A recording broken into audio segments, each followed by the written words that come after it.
Nagpaalala si Senator Alan Peter Cayetano kay Senator Sherwin Gatchalian na huwag daw siyang magpapagamit sa Malacanang sa gitna ng tensyon sa Senate leadership.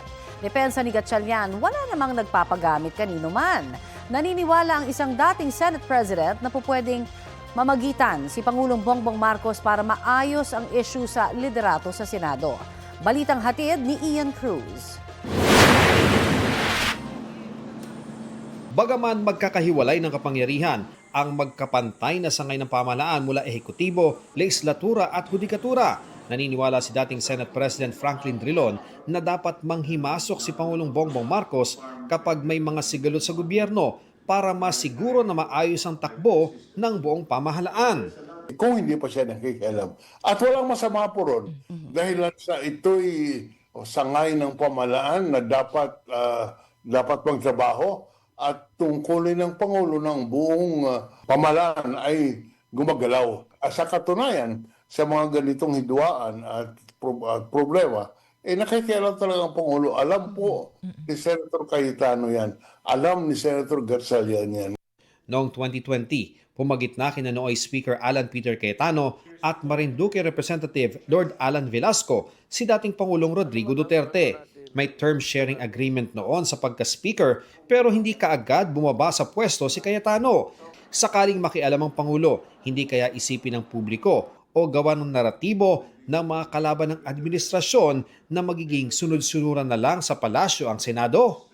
Iintindihan ko yan. Kasama yan sa ating pamumulitika, kasama yan sa ating projection sa publiko. Ang katotohanan, nakikialam po ang Malacanang pag ganito mga problema.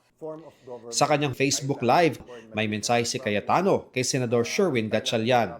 Mag-ingat si Senator Wing kasi maganda naman future niya. Huwag ka magpagamit sa Malacanang at dun sa mga kasamahan mo kahit binibigyan ka ng high position. I'll give you the advice that someone I really respect gave me, which is receive, don't grab. Wala namang nagpapagamit kahit kanino. In fact, yung mga kasamahan yung aming majority, consensus building kami, nag-uusap-usap kami sa isa't isa, nagbibigay ng payo, ako humihingi ako ng payo. Wala naman monopolyo ng talino at galing eh. So, kaya ang aming consensus ay bumalik tayo sa trabaho. Makikita mo naman doon sa mga statements. Dahil nga matagal na tayong hindi nakakapag-usap kung ano yung mga dapat natin gawin para sa ating bansa. Nauna nang sinabi ng Malacanang na ang liderato ni Gatchalian ang kanilang kinikilala. Ganyan din ang pananaw ni House Speaker Faustino Bogie D. Kaya giit ng Malacanang, walang kamay ang Pangulo sa palitan ng liderato sa Senado dahil nirerespeto nito ang separation of powers.